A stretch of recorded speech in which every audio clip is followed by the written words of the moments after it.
Do you want to turn off mentions on Instagram? You can disable someone tagging on Instagram with just a few simple steps. But before starting, please like this video and subscribe to this channel for more tutorials and tips videos. I've also added some helpful tools and apps in the description. Check them out. To turn off mentions or tagging on Instagram.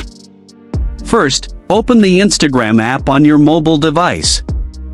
Once you are on Instagram, tap on your profile picture in the bottom right corner. Now, you are on your Instagram profile. At the top right of your profile page, tap the menu icon with 3 horizontal lines. You will see various settings options here. Scroll down to the section titled How Others Can Interact with You. From here, tap on Tags and Mentions.